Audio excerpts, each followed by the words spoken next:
समय जो हर साम्राज्य को मिट्टी में मिला देता है, लेकिन मध्य प्रदेश के एक छोटे से कस्बे ओरछा में समय के पहिए थम से गए हैं। एक बागी मुगल शहजादा, एक महत्वाकांक्षी बुंदेला राजा, एक वजीर का कटा हुआ सिर और इन सब का इनाम इतिहास के सबसे शानदार महलों में से एक। लेकिन ठहरिए, जिस महल को दुनिया आज जहांगीर महल के नाम से जानती है, उसके बारे में शायद सबसे बड़ा झूठ सदियों से दोहराया जा रहा है। क्या सचमुच ये महल बादशाह जहांगीर के लिए बनाया गया था, या ये सिर्फ राजनीति का एक शानदार मंच था? क्यों इसके नीचे गुप्त तहखाने बनाए गए? क्यों इसकी दीवारों में दोस्ती से ज्यादा युद्ध की तैयारी दिखाई देती है? क्या यह सिर्फ एक आलीशान इमारत है, या मध्यकालीन भारत की सबसे जटिल वास्तुकला का एक अभेद किला? और कैसे यही महल आगे चलकर बुंदेलखंड की सबसे दर्दनाक त्रासदियों का गवाह बना?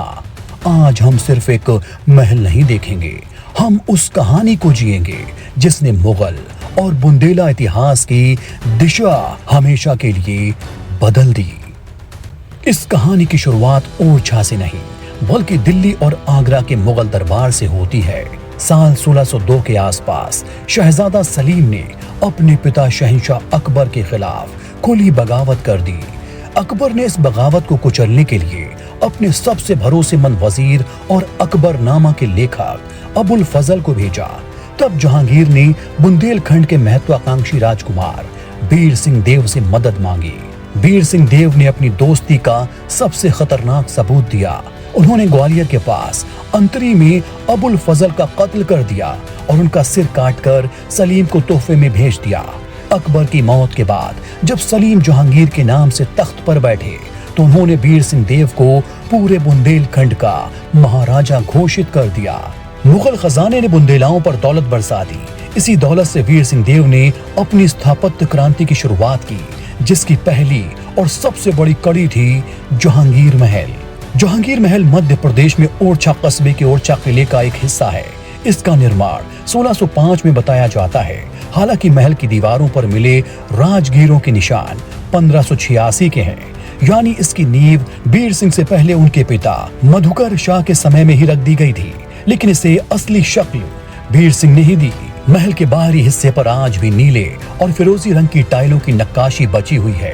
ये टाइलें फारसी कला से प्रेरित थीं, जिन्हें उच्च तापमान पर पकाकर प्राकृतिक खनिजों से रंगा जाता था। सदियों की धूप, बरसात और आंधियों के बावजूद इनका रंग आज भी फीका नहीं पड़ा है। पूरब दिशा में जहांगीर महल का मुख्य द्वार है, जिसे हिंडोला दरवाजा कहा जाता है। द्वार पर हाथियों की विशाल मूर्तियां शाही स्वागत का संकेत देती हैं। एक हाथी की सूंड में जंजीर और दूसरे की सूंड में घंटी है। जंजीर वाला हाथी शहंशाह की ताकत को दर्शाता है, जबकि घंटी वाला हाथी स्वागत के लिए है। दरवाजे पर तोरण कला से कारीगरी की गई है, जबकि इसके ठीक ऊपर गणेश जी की प्रतिमा है। गणेश जी के बगल में रिद्धि सिद्धि और सरस्वती को घेरा गया है। स्वागत का यह अंदाज बताता है कि बादशाह जहांगीर धर्मों से परे थे। दरवाजे पर शांति के प्रतीक और संदेश वाहक कबूतरों को भी जगह दी गई है। जहांगीर महल के प्रवेश द्वार को आगरा किले के जहांगीर महल की तरह बनाया गया है। आइए अब इस महल के भीतर कदम रखते हैं और इसकी वास्तुकला को वैज्ञानिक नजरिए से देखते हैं। ये महल अपने समय से सदियों आगे की इमारत है। महल के केंद्र में एक बहुत बड़ा खुला आंगन है, जिसका आकार लगभग 68 मीटर लंबा और चौड़ा है। इसके ठीक बीच में एक अष्टकोणीय फव्वारा बना है। ये फव्वारा केवल सुंदरता के लिए नहीं था। वैज्ञानिक दृष्टिकोण से चारों तरफ की ऊंची दीवारों की वजह से आंगन में हवा का दबाव बनता था। जब बाहर की गर्म हवा इस फव्वारे के पानी को छूकर कमरों की तरफ बढ़ती थी, तो वो ठंडी हो जाती थी। इसे इवेपोरेटिव कूलिंग कहते हैं, यानी बिना बिजली का 400 साल पुराना एयर कंडीशनर। आंगन की चारों तरफ की दीवारों पर 4 तोरण द्वार बनाए गए और छज्जों को हाथियों के ब्रैकेट से सपोर्ट दिया गया है। इन भारी भरकम छज्जों का वजन इन पत्थरों पर इस तरह वितरित किया गया है कि बिना किसी सीमेंट या आधुनिक बीम के ये 400 साल से टस से मस नहीं हुए। इन हाथियों की संख्या 108 है, जबकि हर दीवार पर 27 हाथी हैं। हिंदू कैलेंडर के मुताबिक 27 नक्षत्र होते हैं, जिनमें अगर 4 का गुणा करें तो 108 आता है, जिसे शुभ अंक माना जाता है। महल में ऊपर जाने के लिए हर दीवार पर 2-2 सीढ़ियां दी गई हैं। ये सीढ़ियां इतनी सकरी हैं कि आसानी से चढ़ना बेहद मुश्किल है। लेकिन इस आंगन में और भी कुछ है जो हमें दिखाई नहीं देता।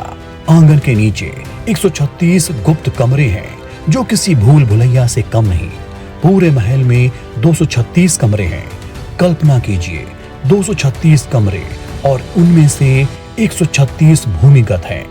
ये कमरे युद्ध के समय खाद्यान्न भंडारण, सेवकों के निवास और गर्मी से बचने के लिए प्राकृतिक एयर कंडीशनर के तौर पर काम करते थे। जहांगीर महल का लेआउट पूरी तरह से वर्गाकार है, जिसे प्राचीन भारतीय स्थापत्य कला में मंडल डिजाइन कहा जाता है। यह महल कुल 3 मंजिला है, लेकिन इसके कोने के बुर्ज इसे 4 मंजिला आभास देते हैं। इसकी लंबाई और चौड़ाई का अनुपात इतना सटीक है कि महल के किसी भी कोने में खड़े होने पर आपको संतुलन का एहसास होता है। स्थापत्य कला के इतिहास में इस महल को इंडो इस्लामिक शैली का चरमोत्कर्ष माना जाता है। ध्यान से देखिए इन गुंबदों को, जहां इसके बड़े प्यास के आकार के गुंबद शुद्ध मुगल कला से प्रेरित हैं, वहीं इनके ठीक बगल में बनी छोटी खुली छतरियां और झरोखे शुद्ध बुंदेला राजपूत शैली के हैं। ये सिर्फ 2 शैलियों का मिलाप नहीं था, ये 2 राजनीतिक शक्तियों के एक साथ आने का वास्तुकलात्मक प्रदर्शन था। अब हम आते हैं इतिहास के उस सबसे बड़े विरोधाभास पर। क्या ये संभव है कि जो महल 22 साल में बनकर तैयार हुआ, वहां जहांगीर सिर्फ 1 रात रुके? व्यवहारिक और सैन्य दृष्टिकोण से देखें तो ये बिल्कुल संभव और तार्किक है। मुगल राजा जब चलते थे तो उनके साथ एक पूरा चलता फिरता शहर होता था। शाही काफिले में 40,000 तक लोग शामिल होते थे। इतने बड़े लश्कर को सुरक्षा देने के लिए एक अभेद किले जैसे ढांचे की जरूरत थी। साथ ही पुरातात्विक साक्ष्य बताते हैं कि राजा बीर सिंह देव ने इसे अपने राजकीय आवास के तौर पर बनाना शुरू किया था। लेकिन जब जहांगीर के आने की तारीख तय हुई तो इसकी वास्तुकला में कुछ मुगल बदलाव किए गए और इसे जहांगीर महल नाम देकर सम्राट को समर्पित कर दिया गया।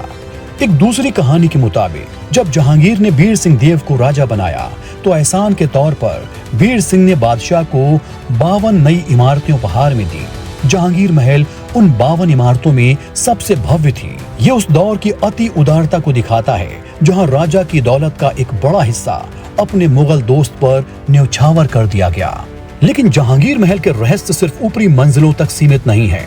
महल के पिछले हिस्से में मौजूद ऊंटखाना के नीचे कई ऐसे तहखाने हैं जो आज भी आम जनता के लिए बंद हैं। स्थानीय लोक कथाओं के मुताबिक इन तहखानों में बुंदेला राजाओं का आपातकालीन खजाना और गुप्त सुरंगें हैं, जो सीधे झांसी के किले या बेतवा नदी के गुप्त किनारों तक जाती हैं। एक और किंवदंती है कि राजा बीर सिंह के बड़े बेटे जुझार सिंह ने अपने छोटे भाई हरदौल के चरित्र पर शक किया। अपनी पवित्रता और भाभी के सम्मान की रक्षा के लिए वीर हरदौल ने इसी महल परिसर के साई में जहर का प्याला पी लिया था। आज भी पूरा बुंदेलखंड उन्हें भगवान मानता है और शादियों का पहला कार्ड लाला हरदौल के चरणों में रखा जाता है। अब जिक्र उस बात का जो जहांगीर महल के बारे में अक्सर बताई जाती है। दरअसल जहांगीर इस महल में कभी आए ही नहीं। जहांगीर 1605 में मुगल बादशाह बने और ये महल उससे पहले से बनना शुरू हो चुका था।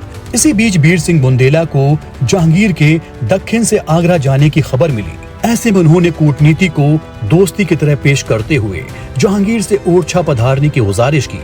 उन्होंने महल के अगले हिस्से को पूरी तरह से मुगल शैली में तब्दील कर दिया और इसका नाम दिया जहांगीर महल।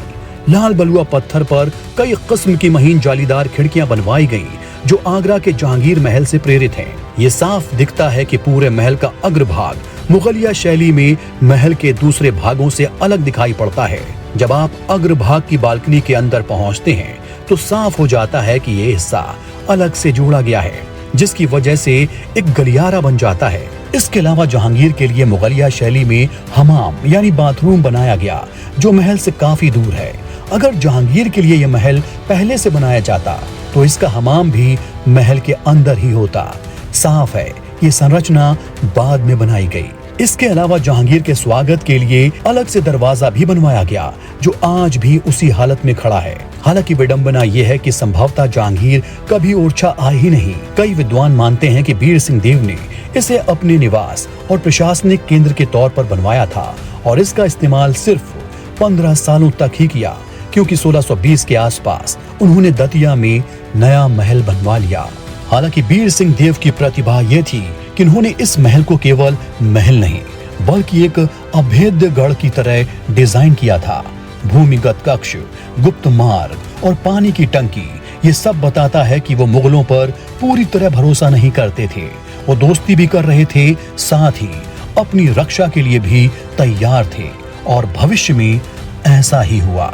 औरंगजेब ने शहजादे के तौर पर अक्टूबर 1635 में ओरछा पर हमला किया। उस वक्त दिल्ली की गद्दी पर औरंगजेब के पिता शाहजहां बैठे थे। ओरछा के बुंदेला राजा वीर सिंह के पुत्र जुझार सिंह ने जब मुगल सत्ता के खिलाफ विद्रोह किया, तब शाहजहां ने सेना की कमान 16 साल के औरंगजेब को सौंपी थी। मुगल सेना ने 4 अक्टूबर 1635 को ओरछा की राजधानी पर पूरी तरह कब्जा कर लिया था। जीत के बाद औरंगजेब ने जहांगीर महल के सबसे ऊंचे छज्जे पर मुगलिया परचम फहराया था। राजा जुझार सिंह महल छोड़कर जंगलों की तरफ भाग गए और मुगलों ने देवी सिंह को ओरछा का नया प्रशासक नियुक्त कर दिया। विडंबना देखिए, दोस्ती के लिए बना ये महल शत्रुता का गवाह बन गया। दोस्तों, आज का वीडियो आपको कैसा लगा हमें कमेंट करके जरूर बताएं। साथ ही चैनल को सब्सक्राइब करना ना भूलें। धन्यवाद।